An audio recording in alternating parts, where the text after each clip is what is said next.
Number 5 on this list is LAANG. This temple is located in Bhutan, an often overlooked nation that's nestled between Nepal, Bangladesh, and China. This nation is largely populated with Buddhist monks and is known for its monasteries, fortresses, and incredible landscape. The country itself is already shrouded in mystery, and this place is probably the best example of that. Holidify writes, LAANG was built by the Thangtong Gyalpo in the year 1433. It's said that the monument was constructed on the body of a monster that was causing harm to the inhabitants. There are mysterious stories about this place, and locals believe that the divine power of the temple would retain the demon from coming back to life. The building is in the form of a diagram mandala, and different floors represent the earth, the heaven, and hell. The horror-inspired frescoes on the walls leave visitors dazzled and add to the mystic charm of this place. LAANG is carefully preserved, and it requires special permission from the authorities to get into the landmark.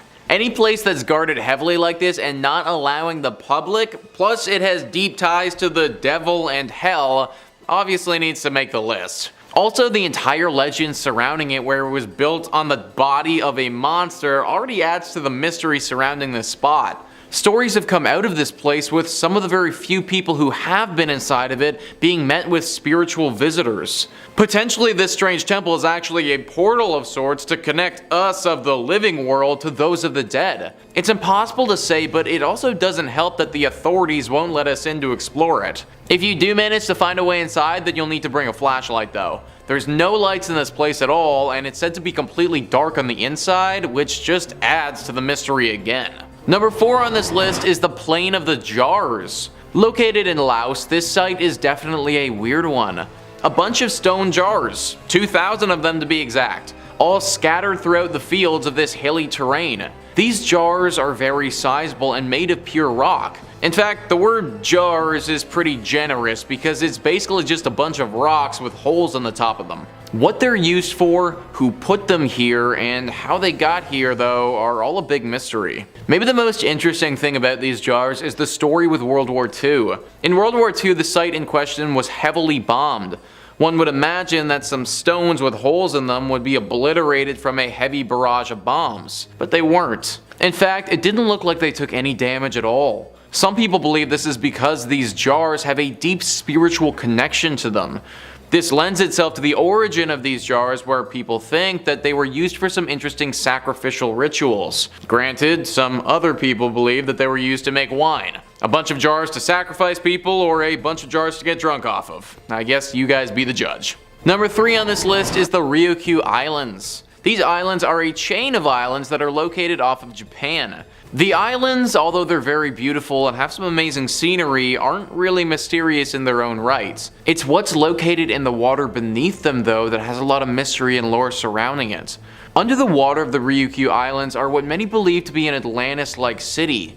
It was discovered in 1995, so very recently considering human history. At first, this ancient city was thought to be just a naturally formed monument, a rock formation that just happened to be thrown together by the earth underwater. However, as more experts looked at it, the theory that it was man-made started to gain a lot of traction. It's a mysterious pyramid-looking structure that nobody can really explain. Nobody knows how it got there or what it was used for, if it was man-made. Also, think about it if it actually was man-made like people are suggesting. Either we made it underwater, which makes absolutely no sense at all, or we made it so long ago that the water levels rose over top of it. Meaning that we're talking about something thousands and thousands of years old. What the heck were these people building here thousands and thousands of years ago, and why were they doing it?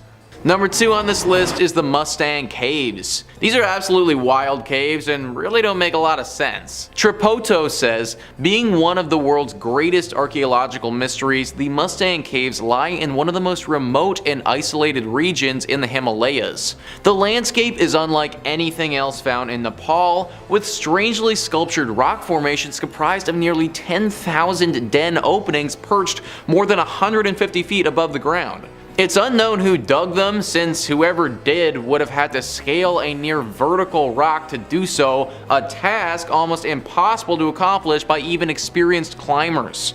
No one knows what their purpose was either, with theories ranging from living quarters to burial chambers. A visit to this mysterious spot will definitely leave you amazed and equally confused.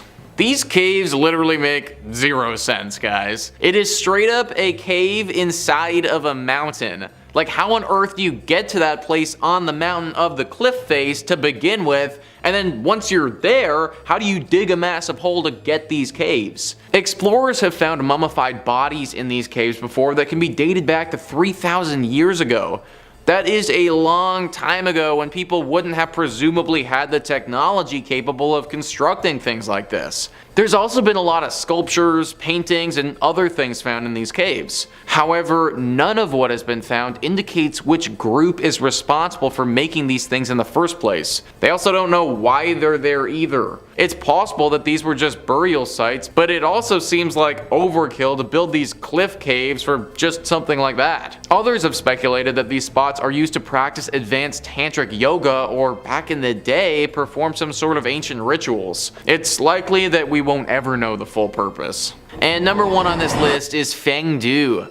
Fengdu, or better known as the City of Ghosts, is one of the most spiritually connected places in the world. Atlas Obscura says, the city has been around for nearly 2,000 years, filling it with a spooky sense of the past. Its origin story begins back in the Han Dynasty, when 2 officials decided to run away to the area and live out their lives, where they eventually, the story goes, became immortal. Yin and Wang, the names of the officials, were combined during a later dynasty to mean King of the Underworld. Most of the popular landmarks in the City of Ghosts have names that reference the afterlife. Last Glance at Home Tower, Nothing to be Done Bridge, Ghost Torturing Pass.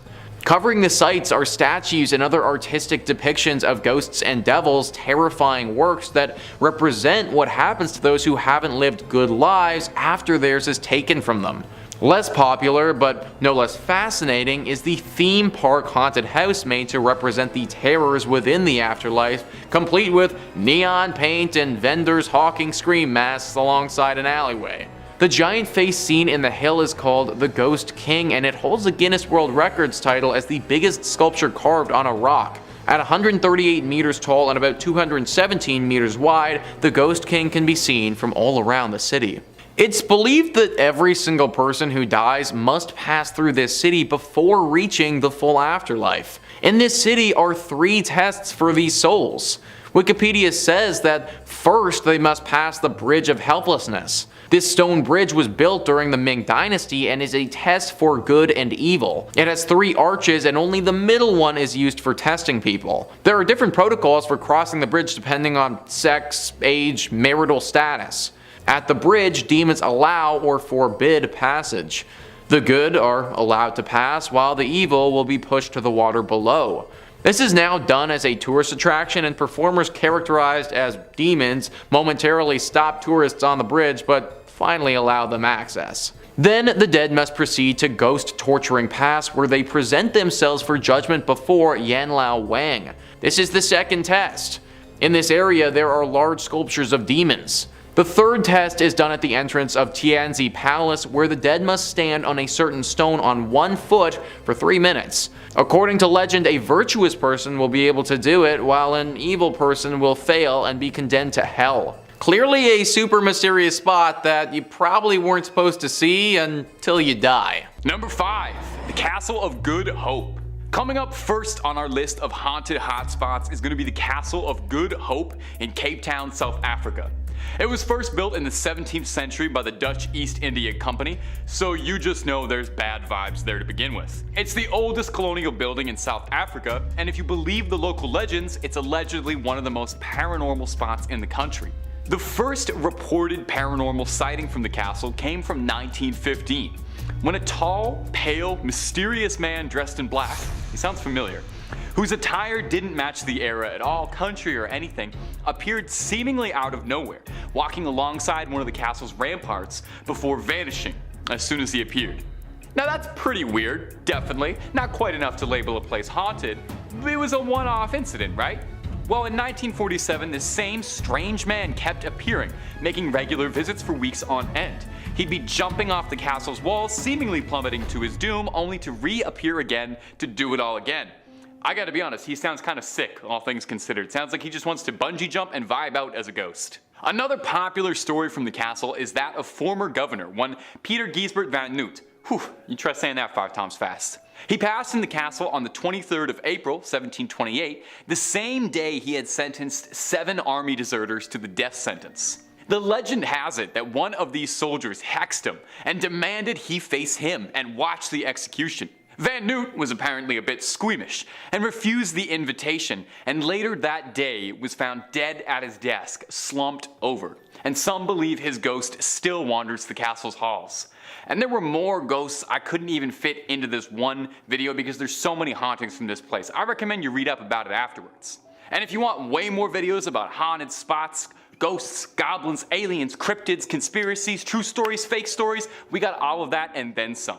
So click through on Top 5 Scary, find something to watch, something to fall asleep to, I don't judge. Stay subscribed, stay scared, but stay watching this video. We worked hard on it. Alright, moving on through. Number 4, the Chernobyl Exclusion Zone. Maybe this one's a bit of an obvious pick, but our next entry is going to be the infamous Chernobyl Exclusion Zone, the real-life post-apocalyptic wasteland of Pripyat. Have you ever heard the word canopsia? Maybe not. I don't even know if I'm pronouncing that right. I only learned this word today. But it refers to a feeling of seeing an atmosphere that you know is supposed to be populated, but isn't.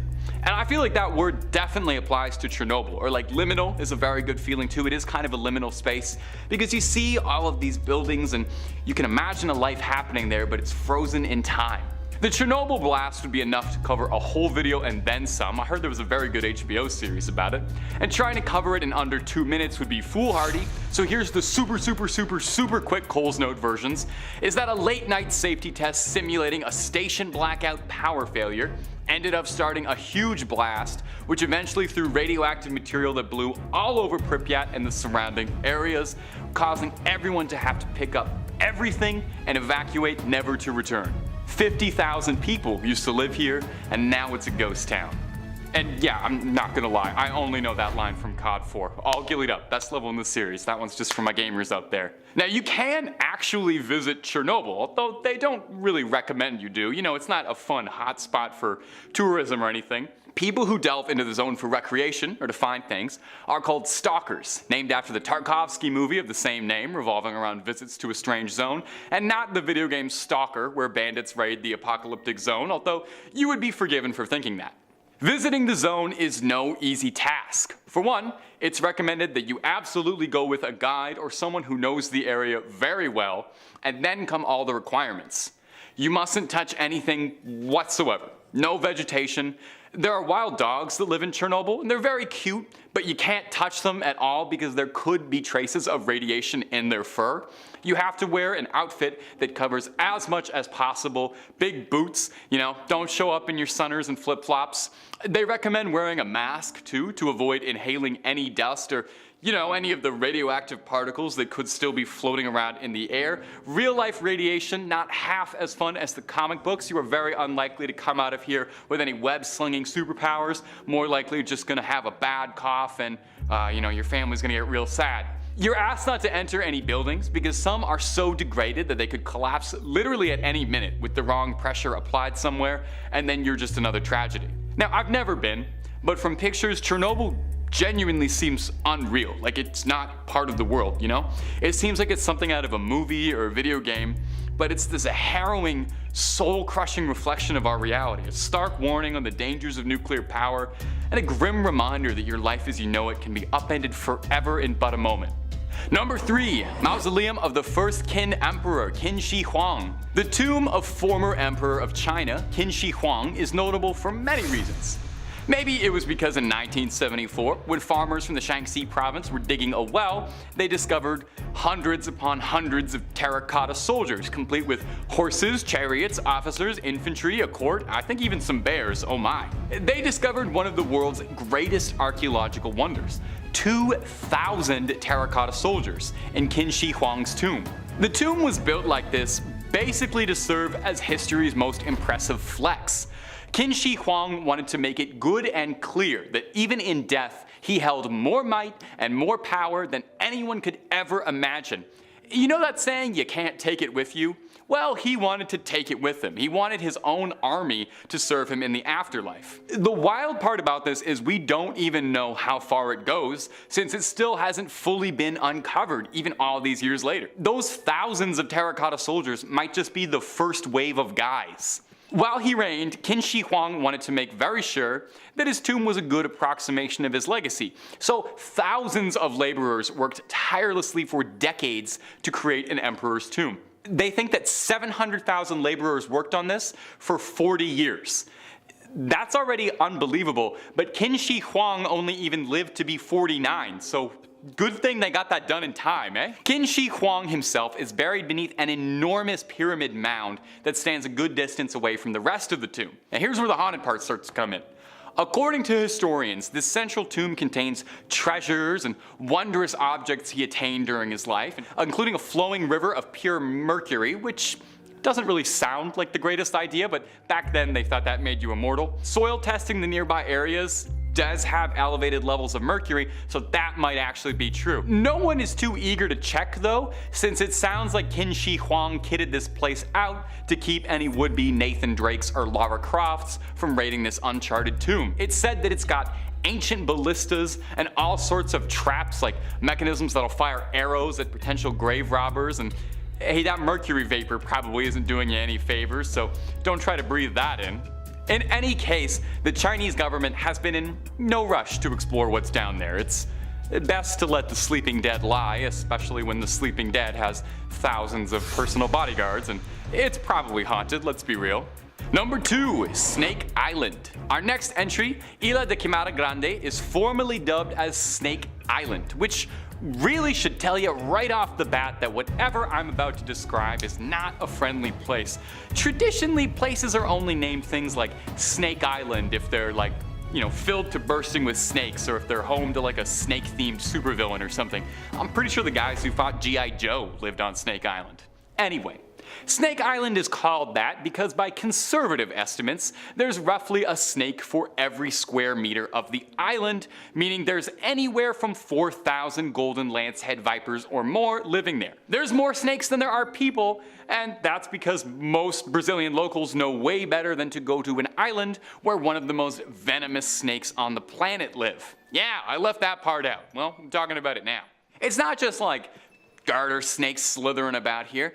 Isla de Quimada Grande is home to the golden lancehead, a beautiful creature in its own right that just happens to be one of the most lethal bites to humans. A bite from this snake can cause, let's list off some fun side effects, kidney damage, necrosis, brain hemorrhaging, venom poisoning, and oh, my favorite, internal intestinal damage. So just leave them alone. Even if for some bizarre reason I've told you all of that and you just love going to places you're not meant to and you're just dying for a chance to go visit venomous Snake Island, you are going to run into a bit of trouble because it's literally forbidden. The Brazilian government strictly monitors those who travel. Naval forces do visit annually to maintain the lighthouse, and there's a research station to study and analyze the local population, but all of these visits are accompanied by paramedics and trained doctors, just in case any of the locals decide to say hello the only way they know how. Am I the only one who thinks the golden lancehead is kind of cute, like in a little weird way? I don't want one as a pet, but I don't know, I think these danger noodles have very cute little eyes, but maybe that's just one of my red flags. And number 1, Poveglia. This list has not been pleasant. I guess I should have expected that, given the tone of all of these wretched, horrible, and haunted places. So let's close this list off and find somewhere nice and sunny to get away from all of life's woes. Maybe somewhere nice like, I don't know, Italy? Maybe somewhere off the coast of Venice, like the island of Poveglia?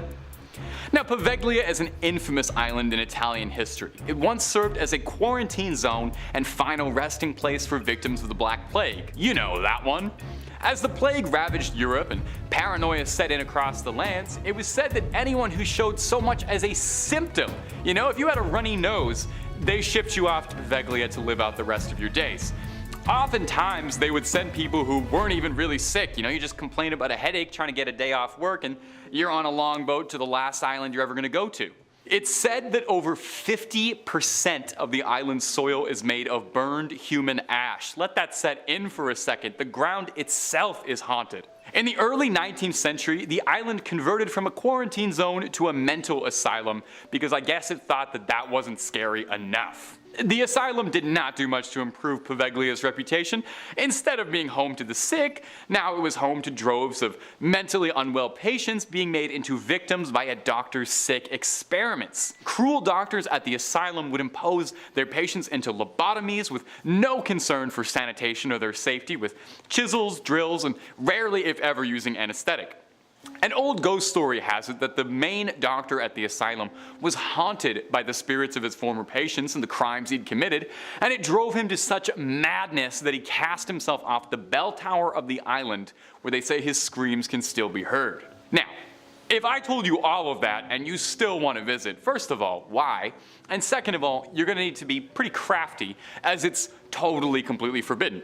You will be pressed to the fullest extent of the law if you're caught trespassing, not even remotely worth the risk if you ask me. At best, you get arrested. At worst, haunted for the rest of your days. Number 5. Hiro Mansion. Up first on this list of haunting places in Japan is Hiro Mansion, an oft-repeated folk tale and Japanese urban legend that's told with a hushed whisper. It's one of the more famous urban legends of Japan and actually ended up inspiring the Fatal Frame series of horror video games if you're a fan of those. The legend goes that the mansion once belonged to a wealthy and influential family. Noble and well-respected, people would speak of rumors of the family's involvement in the occult and their practice of sinister rituals. The most notorious one was known as the strangling ritual, which was performed every half-century to prevent an ages-old dark curse that would engulf the mansion and its inhabitants and spill out into the surrounding lands. This ritual involved selecting a young noble girl from a prestigious lineage. She was then known as the Rope Maiden, and I know what that name sounds like, but it's not for good reasons, trust me. The Rope Maiden on the day of the ritual would be tied and bound to 4 horses, and I promise you don't want to know what comes next, but you can probably imagine. The story goes that when it came time for the last ritual, the maiden was smitten with a member of the family who wanted to run away with her. The patriarch of the family raised his blade to the maiden and then on his own family, and finally himself. Hiro Mansion was abandoned and lost to time. Whether or not it still stands is even a dispute. The legends say that if you find Hiro Mansion and you take photos at it, you'll see the ghosts of all the Rope Maidens of past. This legend is what directly inspired the Fatal Frame series of horror video games, which all revolve around using a camera to take pictures of ghosts in abandoned mansions. So you can see where that idea turned into the final project. They're one of the most terrifying games I've ever played, and if you've never played one, I definitely recommend, especially if you're a fan of Japanese urban legends. And I assume you are, so why you're watching this video. But if you're looking for more Japanese urban legends, or heck, any urban legend around the globe, Top 5 Scary has all of that and then some. In fact, if you can think it up, we've probably done a video or 2 or 3 on it. So hit subscribe, please make sure you hit that bell as well, and would you kindly do that at the end of this video, because I got 4 more scary Japanese urban legends coming for you right now. Number 4. Hiroshima Castle. Coming up next on our list of hot spots to avoid is Hiroshima Castle. It's located in Aomori Prefecture, and it has a history steeped in darkness and ghostly legends. This beautiful castle, surrounded by cherry blossom trees, holds secrets that whisper through its corridors and send shivers down the spines of those who dare to explore. The legends say that Hiroshima Castle is haunted by the tormented spirit of a young maid named Oshichi. In the feudal era, Oshichi served as a maid in the castle's quarters, where she felt deeply in love with a samurai. However, this forbidden love was discovered, and Oshichi's lover was punished and executed for the simple crime of love. Consumed by grief and longing, Oshichi's heart turned to darkness. On the night he was to be executed, she set the castle ablaze. She had such a lust for revenge. Who perished in that castle? Countless lives burned away that day, trapped in the inferno she caused. Tragically, Oshichi herself would be lost to the flame as well, as the castle burned to the ground. Since then, the spirit of Oshichi is said to haunt Hiroshima Castle, seeking solace and eternal reunion with her lost love. Visitors have reported encountering her ghostly figure, a pale and ethereal apparition clad in tattered robes wandering the castle's grounds. Her mournful wails piercing the silence of the night, echoing the empty halls, leaving those who hear it trembling with fear. Now, souls far braver than I have ventured into the castle's depths and have experienced experience chilling things. Sounds of footsteps that appear to be coming from nowhere but following them, a cold gust of wind that tickles the back of their necks, and an overwhelming feeling of being unwatched by unseen eyes. Shadowy figures flickering in the corner of your vision. Some visitors have even claimed to witness the sight of flames dancing in empty rooms, a ghostly reminder of the tragedy that unfolded centuries ago. I'm certainly not brave enough to visit Hiroshima Castle, but if you are, definitely check it out. I just recommend you know exactly where the fire exits are before you go, just in case. If it happened once, it might happen again. That's all I'm saying. Number 3. Himeji Castle and Okikus Well. Himeji Castle. It's a majestic fortress located in Himeji City. Despite the castle's outward beauty, it hides a dark legend centered around a cursed well, so infamous that it's inspired countless folk tales and the iconic Japanese horror classic Ringu. The legend revolves around a girl named Okiku, who served in Himeji Castle during the feudal era. Okiku possessed a great beauty and caught the attention of a samurai lord. She rejected his advances due to her loyalty to another samurai. Enraged by this rejection, the lord framed Okiku for a crime and accused her of stealing one of 10 precious family heirloom plates. Okiku knew she was innocent, and thus she refused to confess to the crime. The lord was a sadist and treated Okiku with cruel impunity. He tormented her, subjecting her to unspeakable acts, things better left said in polite company like my YouTube friends. Determined to get her to confess to this false crime, he cast her into a well, where she would fall to her death. This well is now known as Okiku's Well, and it's become a place of dread and sorrow. Do not drink anything that comes out of this thing, because it's said that Okiku's ghost emerges from the well, counting the plates repeatedly in a desperate attempt to prove her innocence and seek justice. Now, legend has it that if the count reaches 9, a terrible curse will befall Himeji Castle and all the inhabitants. Now, if this sounds kind of familiar, and maybe because I mentioned that it's the inspiration for Ringu earlier in this point, this was the inspiration for the iconic Japanese horror film franchise. A cursed videotape haunts anyone who watches it, leading to their gruesome demise in 7 days. The film's ghost, Sadako, or Samara Morgan if you're American, shares similarities with Okiku, including her ghostly emergence from a well and a vengeful desire to seek justice. And you know what? I bet both Okiku and Sadako are actually real sweethearts if you just sit down and get to know them. The well in Himeji Castle continues to captivate visitors who report all sorts of eerie things. Disembodied whispers and overwhelming feeling of unease near the well's vicinity. Are you brave enough? I honestly would not even dare. And also, I gotta work in 7 days, so I can't be watching any haunted videotapes. Number 2. Inaki Island. Deep within the mist-shrouded mountains of Japan lies a place that chills the souls who dare speak its name, Inaki Village. This cursed and forsaken village holds a dark legend that scares even the bravest paranormal enthusiasts. According to the folklore, Inaki Village was once a thriving community, but a series of horrific events would lead to its downfall. The villagers were driven to madness by an unknown force, descended into depravity, practicing dark rituals and unspeakable acts of cruelty. You get us up to the Patreon if you want to hear about all the unspeakable acts, all the stuff that's too unspeakable for YouTube. Their actions attracted the attention of malevolent spirits, which descended upon the village, claiming the lives of everyone. Since that fateful day, Inaki Village has been enveloped in eternal darkness. The streets run rampant with poltergeists and all manner of spiritual prankster. Legend has it that those who are daring enough to venture into the village are forever trapped, doomed to be tormented by the restless souls, and eventually join the Legion back there. Whispers of the village's legends echo through the forest, warning travelers of the malevolence inside. The air is thick with an otherworldly presence, and the sounds of disembodied voices fill the night. Witnesses claim to have seen shadowy figures lurking among the dilapidated houses, their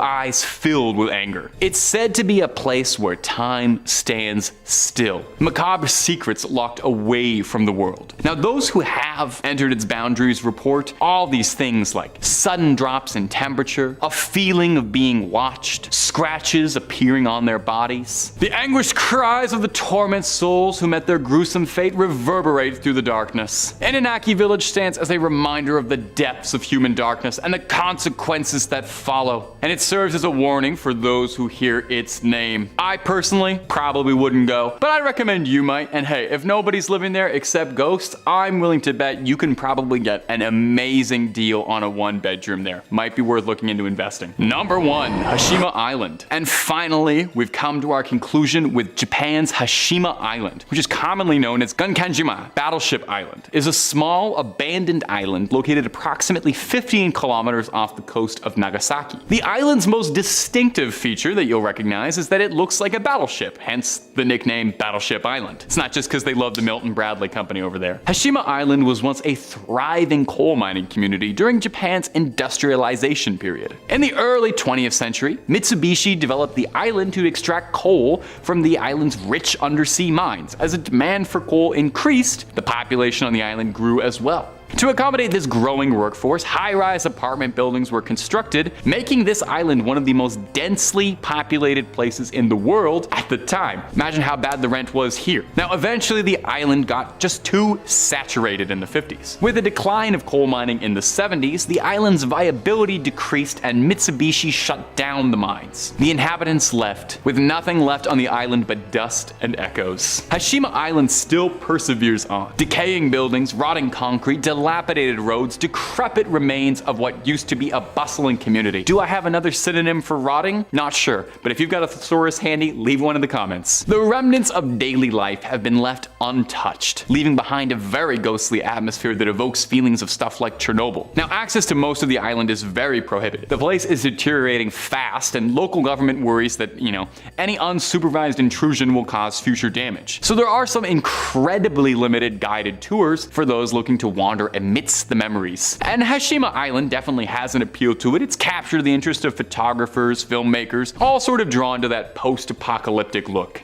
And it serves as a nice, poignant reminder of the rapid industrialization and subsequent decline that characterized Japan's history and the human stories that unfolded within its concrete walls. And what's scarier than thinking about how industrialization and the capitalist machine will eventually kill all of us? Nothing, except maybe like a ghost. A ghost is pretty scary. Number 5 on this list is Pine Gap. Pine Gap is a massive military base that's hid away in the Australian outback, completely away from the public's view. It's jointly run and occupied by the American and Australian governments. The airspace over top of it is a complete no-fly zone, and the complex itself is obviously very locked off. Many of the locals have come to speak of this place as Area 51 of Australia. Now, unlike Area 51, this place hasn't been linked to aliens. It's actually been linked to a super secret, super high-tech surveillance system. At this point, it kind of feels like common knowledge that the government is occasionally peeking in on our conversations. Well, Pine Gap in Australia may be the spot that most of that happens at. Echelon was the codename given to a massive signals intelligence collection device. It's believed that this location in Australia collects this information and stores it there. Think about that. A massive site out in the middle of the outback with all of our info stored on a massive hard drives at somebody's fingertips. With over 800 people apparently employed at this base, there are 800 several individuals that know more about you than I think any of us would like. Your entire communications history is just waiting there to be revealed to the public. It's no wonder that this place isn't talked about too much, because think about how damaging it could be if that info was leaked to the public or somebody got a hold of it. The amount of secrets that could be discovered by spending an hour or two at that place is honestly difficult to comprehend. Number 4 on this list is Mka Island. Mka Island is a volcanic island that's part of the Aleutian Islands. And for those of you who aren't aware, the Aleutian Islands are a grouping of islands off of the coast of Alaska that stretch into the Pacific Ocean. Now, this place is really interesting because by all accounts, hardly anybody lives there at all. In fact, it's possible that there are no permanent residents there whatsoever. Or that's just what the government wants us to think. Tons of areas on this island just simply can't be found on Google Earth. This would probably go completely unnoticed if it wasn't for the fact that the Americans used this place as a spot for nuclear testing several decades ago. From the 50s to the 70s, this was a spot used by the American government to test out their weapons. Obviously, you don't really want the world knowing about this or seeing your capabilities, so keeping it a secret would be important. This apparently ceased in the 70s, but then it begs the question, why is it blotted out on Google Earth? Why are there sections of this island that the world can't see? Starts to make you think that maybe this isn't just an innocent Aleutian Island in the Pacific Ocean, but actually a spot that never stopped testing weapons. Or if they did stop testing them, then maybe this is where they're developing them now. If I'm about to do something shady, then an island in the middle of nowhere with no permanent residents would certainly be my spot of choice. It's very possible that the American government feels the same way. Number 3 on this list is Harvey Point Defense Testing Activity Facility. This site is located in North Carolina and is definitely something that the government doesn't like to advertise. Ever wonder where the elites of the elite train? Like the super secret, super advanced soldiers that only come out for the crazy covert missions?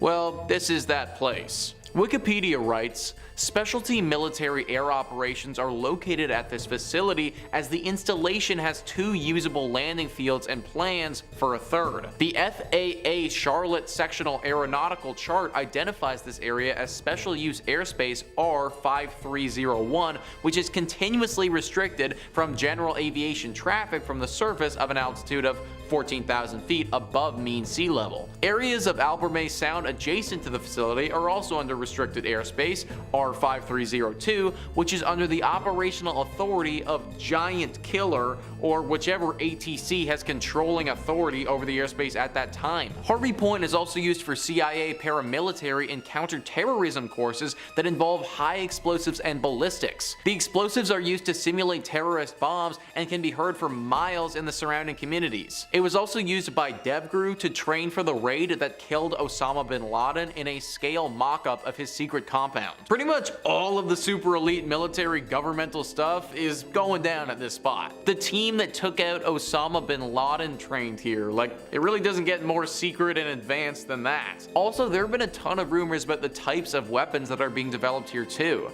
Incredibly advanced aircraft that will have capabilities hard for us to even understand are apparently being built here. The advancements may not just stop with equipment either, but may even go further to people as well. Obviously, Iron Man and Captain America are superheroes and they aren't real, but if there ever was a site where the government was to be experimenting with things like that, then this would be it. Either incredibly advanced war bodysuits or literally making superhumans, then this could be the place where all that goes down. Number 2 on this list is Janette Island. Janette Island is located in the East Siberian Sea and belongs to the Russians. This island is shrouded in mystery though for the history it has had with Google Earth. Similarly to our other creepy Alaskan island, when you go on to Google Earth, you can't actually see anything here. In fact, for a while, all you could see was a black blob where an island should be, and then more recently it was changed so that there's literally no landmass here at all. The Sun writes, it's not clear why the island is blurred, although there have been issues around whether the territory belongs to Russia or the USA. Some conspiracy theorists have suggested the spot is an ideal location for a secret Russian military base as it's relatively close to the US and Canada. Google often blocks out military locations on its Maps tool, including air bases in Germany, missile silos in Russia, and bases in Afghanistan. Images of the island were provided to Google by the International Bathymetric Chart of the Arctic Ocean, a project to map the Arctic Ocean initiated in St. Petersburg, Russia. This Russian military base thing has definitely been gaining some traction. As the Sun said, this base would be pretty close to North America, which is something Russia would definitely want. It's also super secluded and the perfect spot to be conducting some really questionable experiments or projects that you don't want prying eyes of the world to see. When Google was inevitably asked about why they don't have a picture for this, the spokesperson for them declined to comment. And number 1 on this list is Zenam. This is a Russian city and one that's largely been kept off the radar since its birth because it's something that the Russian government doesn't want anyone to know about. Passport Symphony says, Zenam was founded in 1948 as a missile test range facility under the name of Kasputin Yar.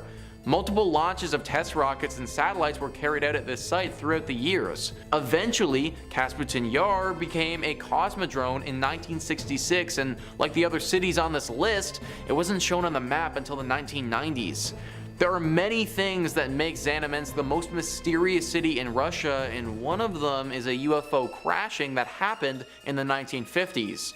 Some even argue that this incident allowed the Russians to design Sputnik and achieve an early lead in the space race. This story was kept secret and only recently became known to the media. This made Kasputin Yar known as the Russian Roswell. However, note that this isn't the only mystery that happened at Zenam, but rather the only one that made it public. The site's function was interrupted after the fall of the Soviet Union, but it began working again in 1998. We got missile launches, we got weapon development, UFO landings. It's no wonder that the Russians don't want anybody catching on to this place.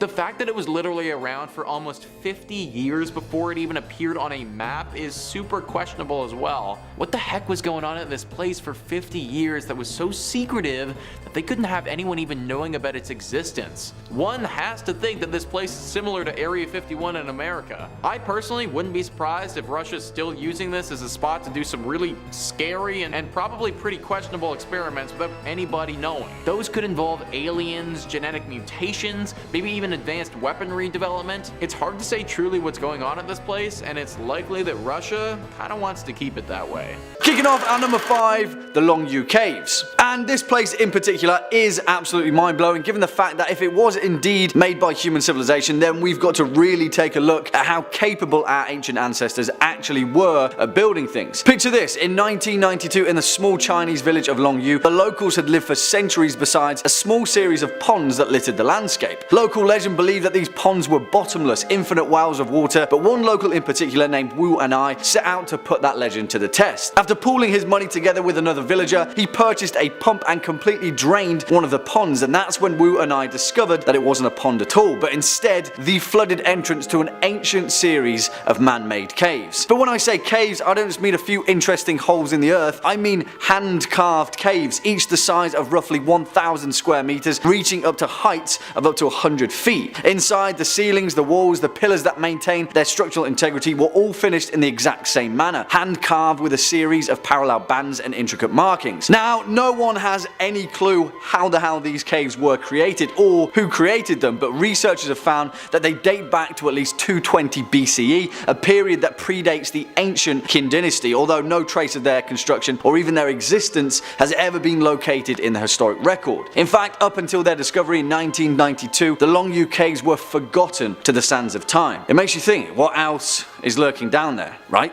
Coming in next at number 4, Petra. And yes, of course, this is the scene that I was alluding to in our opening clip, the ancient city of Petra, described by UNESCO as one of the most precious cultural properties of mankind's cultural heritage, and perhaps one of the most amazing archaeological wonders on this fair planet. This place is fascinating, and it's a monument to the fact that we really have no idea how capable humanity has been for thousands upon thousands of years. Petra, originally known to its inhabitants as Rakmu, is believed to have been settled perhaps as early as 9000 BC, although earlier estimations have been suggested. However, by the 5th century BC, it is believed that the city of Petra itself was settled by the mysterious Nabatean kingdom, an ancient conglomerate of Bedouin tribes that were incredibly astute traders and economists who for the most part were a nomadic people but recognized the significance of Petra's geographical location. And for the most part, that was fit exactly for Petra's purpose, as it quickly became a massive central hub for trading routes across the world, gaining the Nabatean kingdom incredible wealth in the process. But I mean, you just need to look at Petra to start scratching your head at the incredible intricacies of its design. I don't say this lightly, because the Rose City of Petra is an absolutely stunning feat of engineering at a time when nomadic societies weren't exactly known for their capability in raising wonders of the world. So how was it built? Well, the leading theory so far is that the Nabatean people harnessed the location's susceptibility to flash flooding, gradually carving the narrow passages into the city-like network that we now know. Either way, whatever the truth to it, Petra is an ancient wonder to behold. Oh, and also archaeologists have just discovered that there's a gigantic monumental structure buried beneath the sands of Petra. So yeah, do with that information as you will. Swinging in next at number 3, Darencu underground city. And if things weren't already crazy enough, what if I told you that there is an ancient, highly advanced underground complex carved beneath the central Anatolian city of Darencu in Turkey that is believed to have been large enough to have sheltered up to 20,000 people, and more than likely connects several other similar underground complexes across the ancient historical site of Cappadocia. Yeah. My thoughts exactly. I don't even know where to begin with this one, because as the eons of time have slowly shifted by, countless people have taken shelter within Darencu, using it as their home across the ages, and because of that, it's incredibly difficult to pinpoint just exactly when it was built. Its purpose, however, is relatively clear. It's a multi-level city built underground, carved from the soft volcanic rock of the region. It consists of 18 stories that descend deep into the earth, comprised of sophisticated carved shafts that house the complex's largest multitude of amenities: communal rooms, wine cellars, oil presses, stables, even entire chapels. Each floor of the city can be closed off by a series of large stone doors, which in theory makes it some kind of ancient underground bunker given the other facilities gathered over time. Historically speaking, the Phrygians of the 8th century BCE were the first alleged inhabitants of the vast underground city, although the fact of the matter remains, we may never truly know who built this place. Scholars have given many suggestions, primarily being a sect of the ancient Persians or the Hittites, but I'm not entirely sure. Put a pin in this one because there are many more secrets to be learned from this. Next up at number 2, Nan Madal. And what if I told you that this place in particular was the source of inspiration for none other than H.P. Lovecraft's sunken city of R'lyeh? As in, yes, in his house at R'lyeh, dead Cthulhu waits dreaming. That one. But if that's not impressive enough, the ancient megalithic architecture of Nan Madal, just off the coast of the island of Pohnpei, which is part of the remote islands of Micronesia, are something else entirely. And really, I don't know what to think when it comes to trying to decipher the eternal enigma that is Nan Madal, often referred to as the 8th wonder of the world. There's a reason it has left archaeologists scratching their heads ever since its rediscovery in the early 19th century. Now, carbon dating has indicated that the construction of the massive basalt stones of Nan Madal began sometime in 1180 AD, although many scholars find umbrage with this, given the fact that to move these giant hunks of rock from tiny island to tiny island and then carve them into a series of intricate channels and platforms is a feat in and of itself. Its purpose is somewhat clear though. Nan Madal appeared to have housed the ruling elite caste of the ancient Sudilair dynasty of Pohnpei, where it was used as a political and ceremonial seat of power,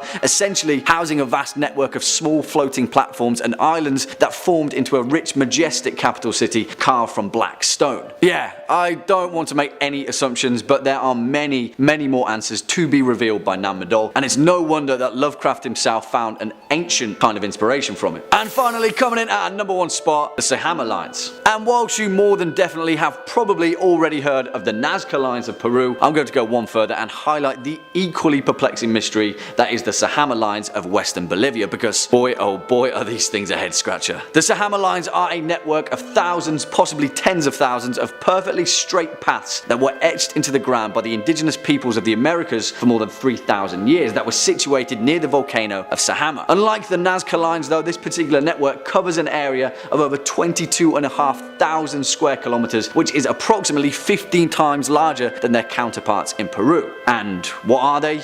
Well, no one knows, and we may never know, but what is clear is the startling precision in which they were made. These thousands of individual lines, each 3 to 10 feet in width, are almost perfectly straight, mile after mile, despite the ever-changing rugged terrain of the highlands, which would have been quite a feat for modern humanity, never mind an ancient indigenous people without the means to advance construction techniques. These geoglyphs were most likely created through the process of scraping away the dark, oxidized rock of the volcanic surface to reveal a lighter sediment beneath. You see, despite all of these enigmas of ancient history, the real question is, why did these people go to such lengths of time and effort to create them? What were their intentions of preservation? Who would have seen them or used them? Now, there are many leading theories, the most prominent of which is that the Sahama Lines were used as a pilgrimage route to a series of sacred sites, but yeah, I have no idea. I really have no idea. I mean, I want to know, but will we ever? Starting off at number 5, the Island of Dolls. Nestled within the waterways just south of Mexico City lies an island veiled in a chilling mystery, the Island of Dolls. It is a place that resonates with an eerie atmosphere that sends shivers down the spines of those who dare to venture there. It got its name from, well, all the dolls just hanging around on the island, which is so creepy. The Island of Dolls owes its spooky reputation to a tragic legend that took root decades ago. The story goes that a reclusive man named Don Julian Santana once inhabited the island. One fateful day, he stumbled upon the lifeless body of a young girl floating in a nearby canal. Haunted by this grim discovery, and reportedly tormented by her spirit, Santana began to collect discarded and broken dolls from the canals and garbage dumps. As if driven by an inexplicable force, Santana hung these disfigured and weathered dolls from the trees and structures that adorn the island. Each doll, with its hollow eyes and decaying limbs, became a haunting sentinel, a tribute to the spirit of the lost girl, and a manifestation of Santana's obsession to protect against malevolent forces. Over the years, the island transformed into an unsettling amalgamation of youthful innocence and twisted horror. Countless dolls in various states of decomposition dangle ominously from branches, fences, and makeshift shrines. The air resonates with a cacophony of whispering plastic, majestic, swaying gently in the wind and casting eerie shadows upon the island's murky landscape.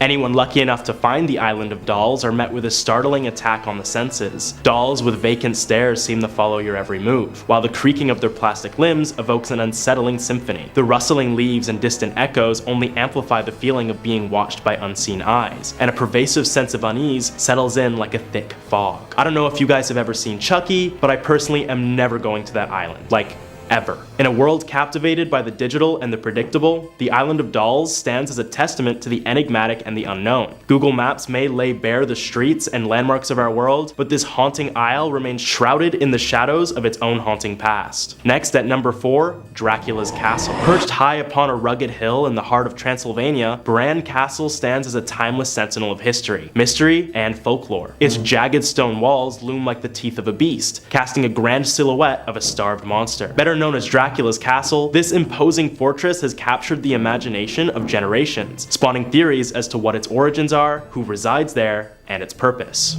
Built in the 14th century, Dracula's castle's grim purpose was shrouded in secrecy, its shadowy corridors echoing with whispered tales of unspeakable horrors. Within its heart, a labyrinth of cryptic chambers and chilling catacombs await, a realm where time has danced to a different rhythm, and where the line between reality and the supernatural is irrevocably blurred. A macabre masterpiece of Gothic architecture, Bran Castle's towering spires and ominous battlements seem to claw at the heavens, a testament to the power and the darkness that thrives within. As one ventures deeper into its foreboding depths, portraits of ancestral lords and queens gaze down with eyes that follow your every move, their watchful presence hinting at an age-old pact with the undead. Legends whispered in hushed tones speak of secret passages that wind like serpents beneath the castle, hidden alcoves concealing the coffins of the immortal vampires who walk the night. Torchlight dances upon stone walls, casting eerie, dancing shadows that seem to writhe like restless spirits longing for release from their eternal rest. Outside, the moon cast an otherworldly glow upon the desolate landscape, illuminating the ancient cemetery that stretches before the castle's gates. Tombstones, worn with the passage of time, bear cryptic inscriptions that tell of the souls lost and lives extinguished in the name of an insatiable hunger. Within these walls, where the air is full with a scent of ancient evil, one can almost hear the whisper of cape against stone, the faint flutter of wings, and the soft, hypnotic cadence of a heartbeat that defies mortality. It is a place where the legend of Dracula breathes, where the boundary between life and death is a tenuous thread ready to snap at any moment. As the winds howl through the battlements and the moon casts its eerie glow upon the castle's spires, one can't help but feel that the veil between the worlds is at its thinnest here, and that the spirit of the vampire himself may still roam these halls, forever haunting those who dare to tread within the realm of Dracula's castle. At number 3, the Hanging Coffins. In the remote mountain town of Sagada, a chilling testament to ancient rituals and the enigma of death hangs suspended in the misty air. The Hanging Coffins of Sagada stand as a solemn testament to a practice shrouded in mystique, a sight that both fascinates and unnerves, embodying a profound connection between life, death, and the sacred. Seems to be a lot of hanging objects this episode. Nestled high upon limestone cliffs on the outskirts of the village, these eerie coffins defy gravity, seemingly tethered to the rock face by an otherworldly force. Their presence evokes a somber reminder of the Cordilleran traditions that have endured for generations, a tradition where the deceased are placed in coffins, often carved from hollowed out logs and suspended on precipitous cliffs to bring them closer to the spirits and the heavens. Approaching this site, one can't help but feel a sense of reverence mixed with trepidation. The air is heavy with the weight of centuries, and the wind carries with it echoes of ancient chants and prayers. The coffins, swaying gently in the breeze, serve as a poignant reminder of the fragility of existence. Reminder that even in death, our connection to the world endures. The cliffside cemetery stands as a silent congregation of souls, each coffin etching a story of a life once lived, a tale that becomes intertwined with the very landscape that cradles them. It's a sight that ignites the imagination, prompting thoughts of the rituals, beliefs, and ceremonies that once accompanied these solemn placements. As the sun sets over the horizon, casting an amber glow upon the hanging coffins, one can almost feel the spirits of the departed drawing near, a presence that transcends reason. It's a place where the barrier between the living and the dead becomes tantalizingly thin, where the echoes of ages past resound like the ringing of a distant bell.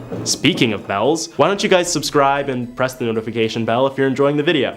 Just a thought. Let's take a trip to Japan for number 2, Scarecrow Village. In the hidden valleys of Shikoku, Japan, a village lies frozen in a paradoxical tableau of the eerie and the quaint. Nagoro, often referred to as the Scarecrow Village, exudes an aura of unsettling mystery, where straw-filled figures stand as eerie sentinels, guarding secrets that lie beneath the surface, their unsettling appearance striking terror into the hearts of passerbys and locals alike. Approaching Nagoro is like stepping into a nightmarish realm that lies on the fringes of reality. The scarecrows, twisted and contorted into eerie facsimiles of human life, populate every nook and cranny of the village. They leer from windows, hunch over fields, and gather in unsettling congregations as if in some twisted ritual. Their presence is suffocating, a constant reminder that in Nagoro, there is always someone or something watching you. In the fading light, the scarecrows take on an eldritch quality, their straw forms casting elongated, contorted shadows that writhe and twist like tortured souls. And as night descends, a sense of impending doom envelops Nagoro as the simulacrums of straw disappear into the darkness. And trust me, when you're in Nagoro, it's a whole lot scarier not to see them than to see them, because even if you can't see them, they can see you. Nagoro, the Scarecrow Village, beckons to those who seek to pierce the veil between the mortal and the malevolent. It is a place where the mundane has been transmuted into something sinister, where the boundary between life and death is a fragile barrier ready to be breached. Number 1, the catacombs of Paris. Beneath the bustling veneer of Paris's grandeur, a sinister underworld waits to ensnare those who dare to venture into its Stygian depths. The catacombs of Paris, a subterranean labyrinth woven with the threads of history and the shadows of the departed, beckon with an alluring yet chilling embrace, an invitation to confront the enigma of mortality itself. Once echoing with a cacophony of quarrying, these catacombs devolved into a sepulchral sanctuary during the late 18th century, a haunting solution to Paris's overflowing cemeteries. They became a grim receptacle for the bones of the long forgotten. Descending into the Stygian abyss is akin to stepping into the yawning maw of the abyss itself, where time has been swallowed whole and the air seems to pulse with an otherworldly heartbeat. Illuminated by mere feeble torchlight, the catacombs reveal a ghastly tapestry of the dead, an intricate symphony of stacked bones and skulls that form eerie patterns upon the walls. The corridors, lined with the remnants of countless lives, are a spectral testament to humanity's ultimate fate, a silent congregation that lingers on the precipice between the world of the living and the realm of the lost. Amidst the chilling silence, an infamous tale whispers through the catacombs, a story that has woven itself into the fabric of the labyrinth itself. The Philibert Asper incident tells of a daring cataphile, a catacomb explorer, who vanished without a trace within this subterranean maze. His torchlight flickered out, his voice was swallowed by the darkness, and his footsteps vanished into the abyss. Despite extensive searches, his fate remains a haunting mystery, a cryptic riddle that the catacombs themselves seem to guard with an eerie resolve. As you traverse the subterranean passageways, a chilling resonance permeates the air. The echoing whispers of souls long departed, their murmurs a cryptic riddle that teases the fringes of your perception. The oppressive atmosphere seems to bear witness to the weight of the secrets entombed within, leaving you with an unsettling sense of being watched by unseen eyes that linger just beyond the flickering light. The catacombs of Paris draw you into their depths, ensnaring your senses with an aura of morbid fascination. As you tread on the same ground that countless others have traversed on their final journey, a shiver courses down your spine, a spectral caress from phantoms of the past, a reminder that mortality's grip is inescapable and that the boundary between life and death is a mere veil that flutters in the darkness. Emerging from the catacombs, you carry with you the weight of an experience that defies explanation, an encounter with the mysteries that lie beneath the surface, a communion with the souls that linger in the shadows. The catacombs of Paris beckon, a cryptic siren's call that invites you to traverse the threshold into the unknown, to embrace the darkness that resides within us all, and to confront the mysteries that dwell in the subterranean depths of the human psyche. Number 5. Getting in is impossible.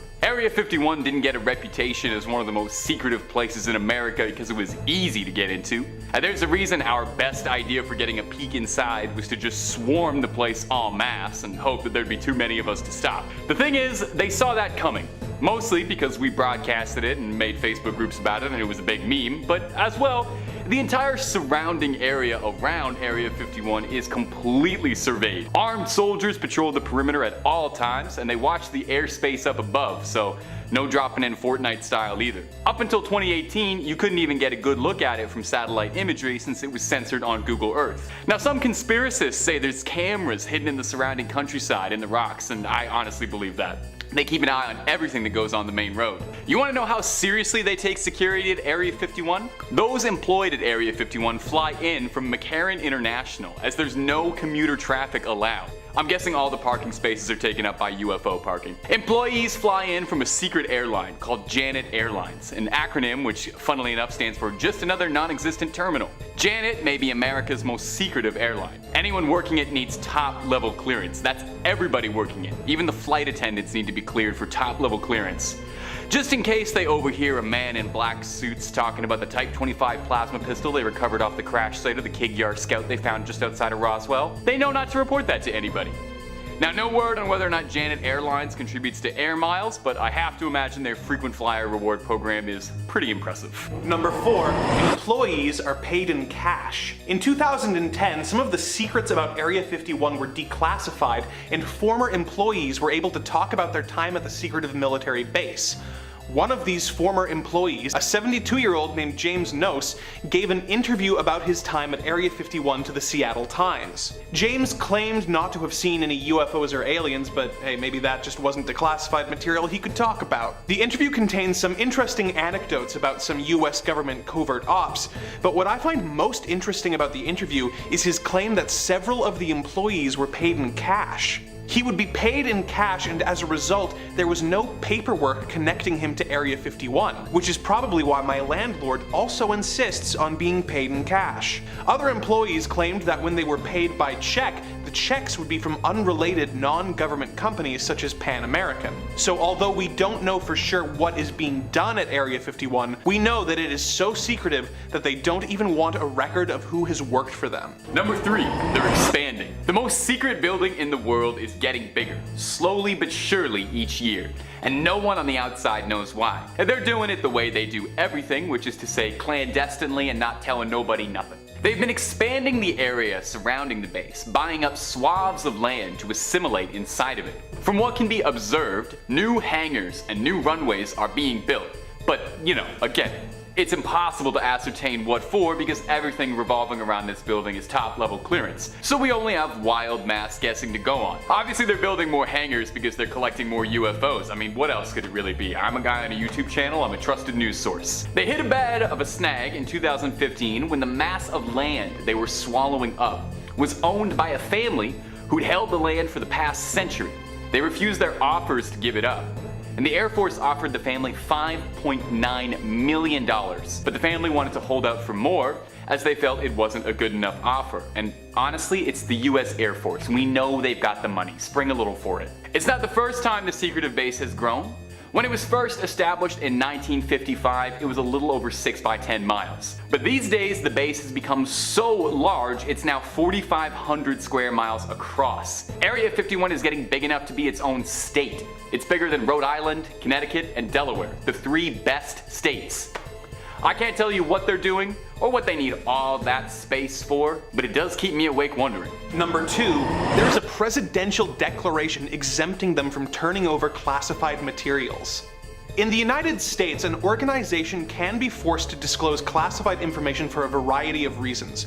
As an example, if the Environmental Protection Agency believes that an organization is disposing of toxic waste in a way that goes against local hazardous laws, they can order that organization to turn over relevant materials, classified or not, in order to aid in the EPA's investigation. On September 29, 1995, President Bill Clinton signed a presidential determination exempting Area 51 from these laws. As Clinton stated in his determination, "I find that it is in the paramount interest of the United States to exempt the United States Air Force's operating location near Groom Lake, Nevada, from any applicable requirement for the disclosure to unauthorized persons of classified information concerning that operating location. Therefore, pursuant to 42 U.S.C., I hereby exempt the Air Force's operating location near Groom Lake, Nevada from any federal, state, interstate, or local provision respecting control and abatement of solid waste or hazardous waste disposal that would require the disclosure of classified information concerning that operating location to any unauthorized person." This determination has to be renewed by the president every year, and we know for a fact that the next president, George W. Bush, chose to uphold and renew it, making this a rare example of bipartisanship. They cover up a lot. Now look, this whole video we've been talking about everything they cover up, but it goes so much deeper than you know. You might think working at Area 51 would be your way into learning all the secrets the base has to offer. You know, pick up a broom, sweep something up, learn about the aliens. But you might be saddened to know even those with top level clearance are still kept in the dark on just about everything. In the 90s, there was a bit of a controversy when several lower level Area 51 workers tried to file a suit against Area 51. Because exposure to the black site's hazardous materials was making them sick. Apparently, the base would have stacks of discarded equipment, scraps, and hazardous waste left around in open trenches the size of football fields, and then to dispose of them, workers would cover them in jet fuel and light it on fire, leading to toxic smoke blowing all throughout the base.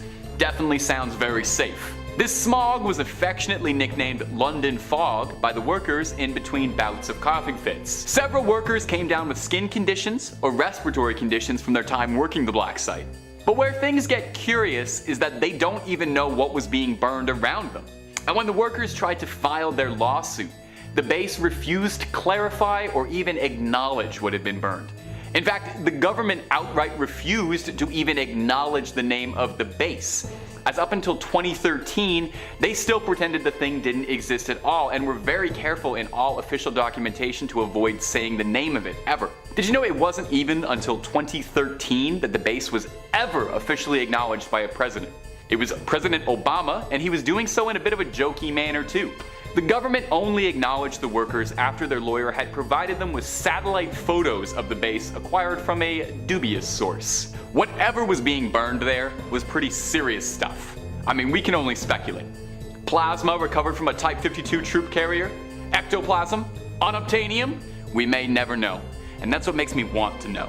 At number 5, the Ohio State Reformatory. The Ohio State Reformatory, a haunting architectural marvel that carries within its walls the echoes of a troubled past. Constructed in the late 19th century, this imposing Victorian Gothic structure was initially intended to embody progressive correctional ideals. However, over time, it became synonymous with stories of despair, shuddering, and unexplained phenomena, solidifying its reputation as one of the most haunted places in the United States. The Reformatory's history is rife with tales of harsh conditions, overcrowding, and the struggles of those who were incarcerated within its confines. These factors, coupled with the tragic stories of inmates who lived and died there, have contributed to the pervasive sense of unease that envelops the site. Visitors often report strange occurrences, such as unexplained footsteps echoing through the empty halls, eerie whispers that seem to float on the air, and chilling cold spots that hint at otherworldly presences. In some cases, there have even been disappearances and killings, alluding to the dark spectral forces that inhabit the reformatory.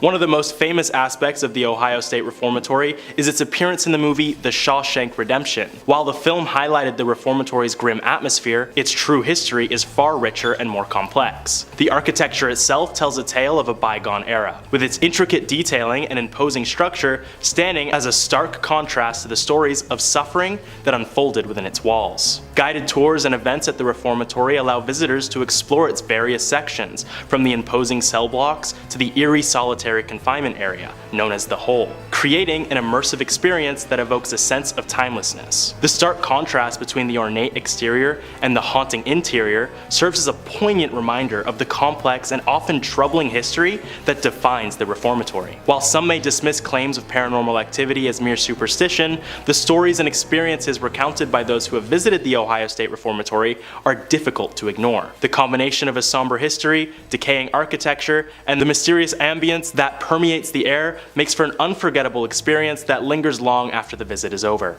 Number 4. Molly Stark Sanatorium. The former Molly Stark Hospital, located in Molly Stark Park in Ohio, is a haunting relic of a bygone era. Once a treatment center for tuberculosis patients, the decaying building exudes a ghoulish aura, with vines snaking over ancient brick, shattered windows, and faded stone. Closed for over 2 decades, the hospital's dilapidated state has attracted ghost hunters and paranormal enthusiasts, leading to the erection of a barbed wire fence to deter trespassers. Owned by the Stark County Park District, the property offers public tours to its exterior, revealing intricate architectural details and a fascinating history. The hospital, originally constructed in 1929 at a cost of around $1 million, treated tuberculosis patients until the 1970s, and later served as a mental health facility and a rehabilitation rehabilitation center for those suffering with addiction. The tour provides insights into the hospital's architectural flourishes, including a portico and stone-carved religious symbols, reflective of the faith that played a role in caring for those afflicted by tuberculosis. The hospital's conditions quickly began to decline in the mid-1970s, after reports of ghost sightings within the hospital. Patients and staff alike bore witness to the likes of victims of tuberculosis, despite the fact that treatment for the illness was invented 20 years prior. These now-deceased patients were known to disrupt medical examinations, cause mass hysteria among patients and staff, and even cause many disappearances within the hospital. The amount of distress these apparitions caused eventually led to the hospital's closure in 1995. Nowadays, the site's haunted reputation draws curiosity seekers, but the tour focused mostly on the building's history rather than the many ghosts that still scuffle about the old hospital. And number 3, South Base Island Lighthouse. Perched atop the rugged cliffs of South Base Island in Put-in Bay, the historic lighthouse stands as both a beacon of maritime history and a portal to a realm of ghostly legends. The South Base Island Lighthouse, with its iconic red brick tower and majestic views of Lake Erie, cast a haunting silhouette against the ever-changing skies, drawing visitors from far and wide who seek to unravel the mysteries that have enshrouded this hallowed site for decades. Built in 1897, the South Base Island Lighthouse served as a vital navigational aid for ships traversing the treacherous waters of Lake Erie. Its light guided sailors through storms and fog, ensuring safe passage to the shores. However, as time marched on and technology advanced, the lighthouse's significance diminished, eventually leading to its decommissioning in the mid-20th century. But as darkness descends upon the island, the lighthouse takes on an air of malevolence. The wind howls like the mournful wails of lost souls, while the crashing waves below create a symphony of despair. Those brave enough to step inside confront an unsettling stillness, punctuated only by the occasional creak of floorboards under an invisible, unrelenting force. Phantom shadows dance along the walls. There are ethereal forms casting an ominous dance that defies explanation. Visitors recount harrowing tales of icy fingers brushing against their skin, of ghostly whispers that worm their way into their minds, and of an overpowering sense of dread that lingers long after they've fled the premises. The lighthouse had to be shut down after several reports of it turning off at random times, or guiding sailors towards dangerous areas, despite being completely unmanned. One can only assume that this mischief was the work of the spirits that haunt the lighthouse. This forsaken lighthouse has earned its place among the most terrifying locales in Ohio, a reputation upheld by relentless tales of ghostly apparitions, unexplainable phenomena, and an atmosphere so saturated with maleficent energy that it leaves visitors trembling in its wake. Whether driven by morbid curiosity or a thirst for the macabre, those who dare to cross the threshold into the South Base Island Lighthouse do so at their own peril. For here, in the heart of the lighthouse's labyrinthine corridors, the boundary between the living and the spectral blurs, and the chilling embrace of the unknown reaches out to ensnare those who dare to seek it. And at number 2, Moonville Tunnel. Deep within the remote woods of southeastern Ohio lies a sinister enigma shrouded in darkness, the Moonville Tunnel. This desolate and haunted passage, long abandoned by the living, stands as a portal to a realm where reality intertwines with the supernatural, and where the unwary may find themselves vanishing into the void if they dare to tread too close. The Moonville Tunnel, a vestige of an era past, was once a vital conduit for a long-forgotten railway. Yet, as time eroded the tracks and decay seeped into its very stones, a chilling transformation occurred. Stories of ghastly apparitions and eerie encounters have swirled around the tunnel, like the mist that clings to its mouth. Tales whispered among locals with a mixture of dread and fascination. Daredevil adventurers who have ventured into the tunnel speak of an oppressive, tangible malevolence that envelops the air, an unrelenting presence that seems to watch, to wait, and to hunger for the unsuspecting. Perhaps the most sinister tale is that of the Moonville Tunnel's insatiable appetite for souls. It is said that if you step foot into the tunnel around 3 a.m., when the boundaries between worlds are at their thinnest, you may never step back out. Foolhardy wanderers who venture into its depths during the witching hour risk becoming mere specters themselves, forever trapped in a twilight realm of torment and despair. The tunnel's history is steeped in tragedy, adding to its ominous aura. Legends tell of a brakeman who met a grisly end beneath the wheels of an oncoming train, his anguished spirit now condemned to roam the dark expanse. Others speak of mournful phantom cries that pierce the silence, echoing the heart-wrenching despair of a long-lost soul. Visitors who dare to challenge the Moonville Tunnel's eerie reputation tread a perilous path, as the moonlight filters through the dense canopy, casting ghostly shadows upon the tunnel's yawning maw. A feeling of being watched intensifies. Footsteps echo with an eerie resonance, their sound swallowed by the blackness ahead. Time itself seems to warp, stretching and distorting reality as though beckoning the unwary to step beyond the veil. To approach the Moonville Tunnel is to court danger, to teeter on the precipice of the unknown. It is a place where the boundary between the living and the dead blurs, where the rules of our reality are subverted by forces beyond comprehension. As the wind whispers secrets and the very earth seems to hold its breath, those who venture too close may find themselves joining the ranks of the vanished, a chilling testament to the dark and untamed forces that linger within the haunted confines of Moonville Tunnel. Coming in at number 1, Franklin Castle. Franklin Castle, an imposing Victorian mansion nestled in the heart of Cleveland, Ohio, stands as an enigmatic edifice brimming with dark secrets and eerie tales that have earned it a reputation as one of the most haunted houses in America. With its intricate architecture, turrets, and ornate details, the castle's exterior belies the chilling stories that have swirled around it for generations. Built in the late 19th century by German immigrant and banker Hans Tiedemann, the Franklin Castle was intended to be a symbol of prosperity and opulence. However, as time passed, the mansion's grandeur began to fade, replaced by rumors of tragedy, scandal, and paranormal activity that would come to define its legacy. The Tiedemann family was plagued by a series of untimely deaths, including the passing of several youngsters and Tiedemann's wife. The pervasive aura of grief seemed to seep into the very walls of the castle, fostering an atmosphere of melancholy and despair. It is said that the spirits of the deceased still linger within its chambers, their presence felt by those who dare to venture inside. Over the years, reports of ghostly apparitions, disembodied voices, and unexplained phenomena have only added to the castle's haunted mystique. Visitors and paranormal enthusiasts alike have recounted chilling experiences, from encountering spectral figures that vanish into thin air, to hearing whispers that seem to drift from empty rooms.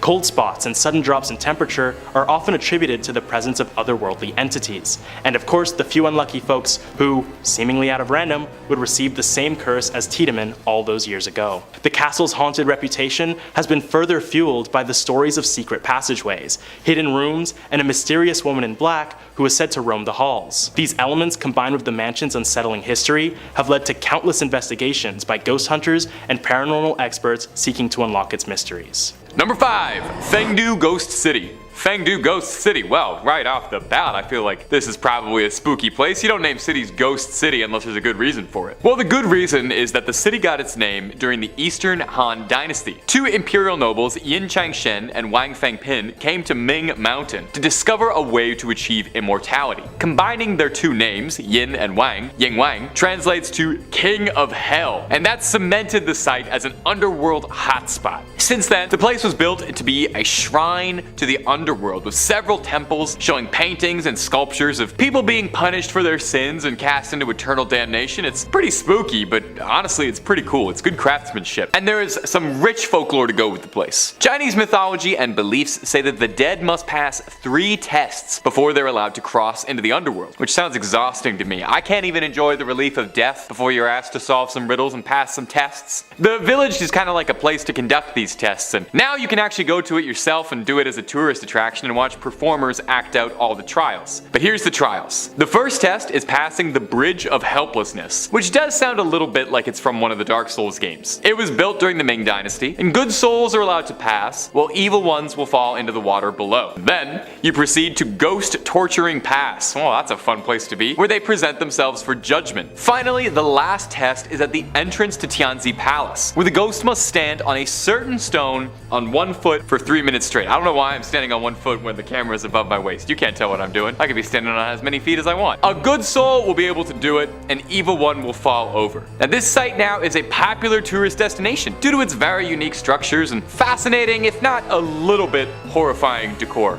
I'd want one of those little statues maybe have in my house. I think they're kind of cool, to be honest. And if you're looking for more hellish haunted spots, terrifying tales of poltergeists, ghosts, ghouls, cryptids, aliens, and all kinds of freaks under the sun and above it, well, Top 5 Scary is simply the only place to be. Subscribe and stay scared. Number 4, Kaishiku Grounds. If you go to Kaishiku today, you probably wouldn't think much of it at all. Most notable thing around there is a subway station, and aside from that, there's a vegetable market outside, and you can probably score a pretty decent deal on corn. But if you visited Kaishiku back in the 19th century, however, when it served as an execution grounds for prisoners, you probably wouldn't feel too welcome. Thousands of prisoners were brought to the Kaishiku grounds to serve out their last moments. Every autumn, prisoners were taken through the Zhuan Women, which earned the fun nickname, the Gate of of death at dawn. Awesome. The doomed would then be lined up east to west, their necks stretched by rope to make it easier to chop. Well, that's good. We always want to make it as easy as possible for the guy chopping necks. A singular chop to the neck was considered the easy way out of a one-way trip to Kaishiku. Prisoners accused of more serious crimes would be sentenced to lingchi, which was a horrid punishment of slowly slicing someone many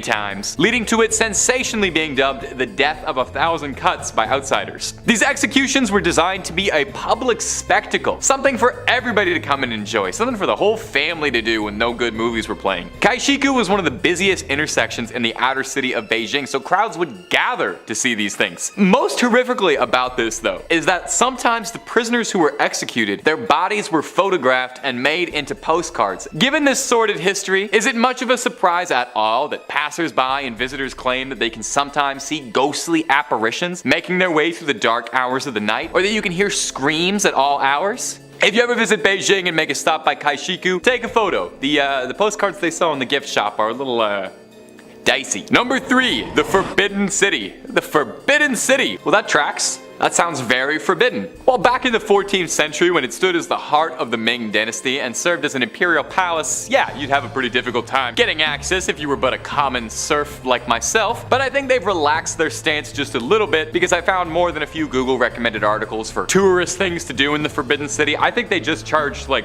price of admission now. So it's actually very easy to get into the Forbidden City, and the Chinese government does know about this. So the formerly Forbidden City, which is not quite as catchy a name, is a beautiful tourist spot and definitely worth checking out. It's got years upon years of culture and rich history behind it, and most importantly, it's said to be very haunted. The Forbidden City is a pretty credible place for a haunting, if I must say. Ghosts are said to be born out of a place of malice, and the Forbidden City has over 600 years of deaths, assassinations, and who knows how many backstabs and plot twists where the intrigue are out there. The most recurring ghost story coming out of the Forbidden City, though, is that there's a ghost of a weeping woman, all dressed in white, wandering during the dark hours. Following her is a lingering flute playing. Visitors claim at times they see ghost dogs that run through corridors at the edge of the city, digging up ghost bones. Some travelers report feeling an indescribable strangeness while wandering through the temples. Could it just be they're overcome with beauty and majesty of one of the wonders of the world, or is there spectral energy floating through the air? Before we move off on this one, I want you to take a look at this. A travel blog from Vancouver posted about their experiences traveling through the Imperial City. They noted how odd it was that all the doorways had a raised platform. The guide told them that was a way to confuse ghosts to keep them out. They took tons of photos, but only one stood out for them when they came back. See anything suspicious? Like a ghostly figure just kinda hanging right there in the center? Ugh. Number 2, Dead Fengmin Village. Coming up next on this list is going to be Fengmin Village. Fengmin Village is sometimes known as Dead Fengmin's Village, which is not exactly the most welcoming name you want to hear, but there's a pretty good reason for it though. The village itself is about as dead as a village can be, long abandoned by an unknown tribe. It's located in the valley of a nameless mountain in northern China's Henan province. An abandoned city left in a nameless mountain. It seems like it's the start of a chosen one, like heroic journey out there, start of a quest. The surrounding landscape is supposedly quite beautiful. A flowing brook, a lush forestry and trees, and buildings from the Qing dynasty. 39 buildings, 200 rooms, all of them left completely vacant. And the weird part?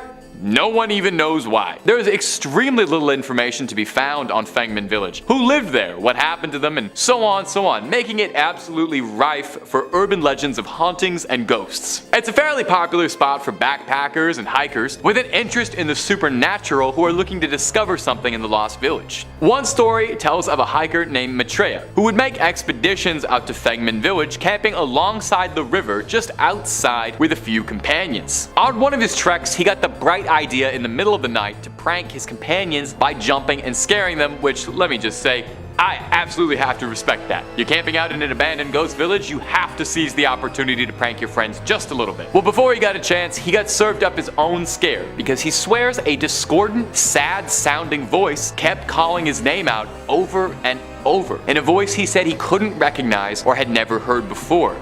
and none of his friends had any idea what he was talking about. At number 1, Chaonai 81. Our next entry is Chaonai number 81, a building that has a fairly notable reputation, being listed as the most haunted building in Beijing. It's Beijing's most famous haunted house. The ghost most commonly reported in this house is that of a woman who was the wife of an officer in the National Revolutionary Army during the Chinese Civil War in the late 1940s. He had fled to Taiwan with his compatriots before the end of the war and left his precious wife behind. Naturally, she was pretty upset about this. She was despondent. She felt that without her husband, she had nothing left to live for and thusly took her own life. And her spirit has been trapped in the house ever since. Residents who live around the area claim that during thunderstorms you can hear shrill, violent screaming coming from inside the house. Visitors report that walking into the house immediately, you feel a cold chill come over you and a feeling of inescapable dread. Not good. Not good to feel those things. There are stories of people going inexplicably missing connected to this mysterious house. One notable story is that of a British priest who is said to have initially built the property to serve as a church who went missing shortly before it was finished. When an investigation was launched to look for him, they supposedly discovered a secret tunnel that led to a neighborhood in the northeast, and the priest's body was never discovered. Now, another story was that 3 construction workers in the basement of a neighboring building weren't paying attention to what they were doing and broke through a thin wall leading into building 81. They went through the hole and the 3 of them vanished. And now there are people who conspire that this event is what led the government to cancel its plans to demolish the building for fear that it might be haunted. And it hasn't been yet because it's still standing there, and you're more than welcome to visit. You can take a guided ghost tour if you're feeling brave enough, and hopefully you come back. Number 5 on this list is a super weapon. One thing that's widely believed about Area 51 is that for a while it was used as a place to develop and test nuclear weapons. Located out in the middle of the desert, very secluded, it made for the perfect spot to develop such deadly weapons. As time went on and the Cold War quieted down, there was less of an emphasis on manufacturing such bombs. In fact, dismantling these bombs has been something that's been going on for quite some time in an effort to make sure we avoid nuclear annihilation of the entire planet. This is all well and good and probably the best thing for all of us. But some believe that this site is kept so secret because there's another type of weapon at play. Nobody knows exactly what it could be, but some people speculate that the United States government specifically uses this site as a place to develop a super weapon. Something that the world would have never seen before. Whether this weapon would take the place of a bomb or a gun or a pathogen is currently unknown, but it would dwarf the atomic bomb in deadliness for sure. Dismantling all atomic bombs looks really good in the tabloids. Making a massive super weapon that could destroy entire countries doesn't look nearly as good. This is why the government has made it their mission to keep it all under wraps. Also, if word got out that the government was trying to make some sort of super weapon, well, it doesn't matter what the actual intentions behind the weapon are, other countries would interpret that as very threatening. They would then either need to build their own super weapon or try to stop America from ever completing the construction of theirs. Both of these scenarios would be very bad for humanity and is definitely something that the American government would want to avoid. I have no idea what this super weapon could be or what it could entail, but if America was making something like this, you have to imagine that Area 51 would be the spot for it. Number 4 on this list is the moon landing. With the Cold War at its height and the space race in full swing, the United States in 1969 made the first successful moon landing in human history. Or at least, that's what they wanted us to think. Ever since the moon landing took place, conspiracy theories of its validity have run rampant. Many people believe that the Americans never really landed on the moon in 1969, but just faked the whole thing to get a leg up in the Cold War. Most people believe that Area 51 was the site where they filmed the whole thing. Area 51 is a massive space that's super closed off to the public. This would be the perfect location to film something like the moon landing if you ever were to do such a thing. You wouldn't want to draw attention to a set like this, so renting out a studio in LA probably wouldn't have been the best idea. If this is true, then it also begs the question, how many other things have been doctored here? Does the United States regularly film stuff here that isn't real and then release that to the public? Unless somebody comes out from the film crew that made this fake video, sadly, we probably won't ever know. Number 3 on this list is mutant experiments. Aliens are obviously the first thing that we think about when it comes to Area 51, but maybe there are some other strange creatures that are hiding at this base. If you've ever seen the show Stranger Things or are regular on videos like this, then I imagine you've probably heard of the project MK Ultra. If you haven't, then this was an illegal project conducted by the CIA starting in the 50s to try and wield the power of mind control. Through a series of horrible experiments, the CIA would take people, often give them large amounts of hallucinogens, and then subject them to forms of psychological torture. Lots of the people that took part in these experiments were horribly scarred for life, and most of them never recovered. This whole process broke so many human rights violations and really was not a good look for the American government. They eventually stopped in the 70s, and when this info was finally released to the public, faced some pretty bad backlash because of it. Experiments of this nature may not be happening anymore, but many have speculated that something similar could very easily be going on at Area 51. In 2018, new documents were released about MKUltra, and it showed that the CIA had 6 dogs run, then stop, then all turn around and run back, all from implanting brain chips in them. Is it possible that something similar is going on here, where maybe they're making some mutant controllable animal? What about experiments involving humans that the government doesn't want reaching the public? If they've done it before, then there's no reason to think that they aren't capable of doing it now. Maybe these experiments don't involve mind control, but potentially taking some characteristics of an animal and putting them into a human. We've seen over the past decades a growing interest in mutant animals, so there's no reason to think that one bright scientist wouldn't want to try this with people as well. We obviously don't know for sure, but a secluded, secretive base in the desert is pretty much the perfect spot to perform mutant experiments if you ever were to do such a thing. Number 2 on this list is the Roswell incident. According to Wikipedia, the Roswell incident is the 1947 recovery of balloon debris from a ranch near Corona, New Mexico by United States Army Air Forces officers from Roswell Army Airfield, and the conspiracy theories decades later claiming that the debris involved a flying saucer and that the truth had been covered up by the United States government. Well, many people believe that this apparent flying saucer is currently residing in Area 51. This is what you've heard about Area 51 for. This is where it's got its big name: alien tech. This site is used as a secret base to investigate alien technology.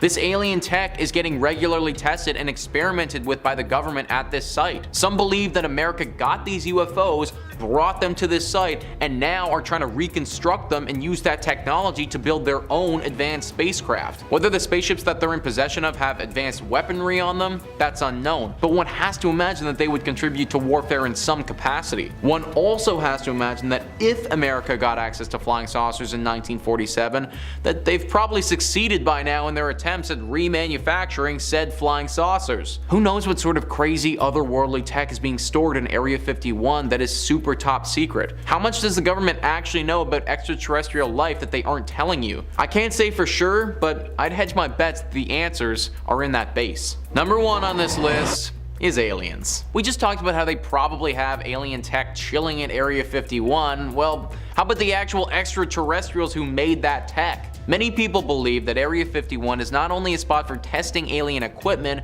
but also a holding spot for any aliens that the government has come into contact with. It's very likely that these aliens are already dead, but I also don't see why it wouldn't be possible for them to potentially have some of these aliens alive and just locked up. Having alien life locked up in a very secret base is something that you wouldn't want getting out to the public, but it isn't just humans you'd need to worry about. If this is true, and this info was confirmed and then leaked to the public, well, I can only imagine the species of alien that our prisoner belongs to would want to get their friend back. If they were intelligent enough to get to this planet with supposed advanced technology, then we can only assume that they're a superior being to us. Having a superior being pissed off with the entirety of the human race probably isn't the best idea and something that should be avoided at all costs. Also, even if this alien's friends didn't care and just left their buddy behind, well, the panic and chaos that this would cause in the world would be insane. One would have to assume that other countries would be demanding to investigate the alien for themselves, that the global public would want answers and would be irate if we didn't get them, that people would start to lose their minds worrying about the possibility of aliens attacking the planet. It makes perfect sense why the American government wouldn't want people to know about such a thing.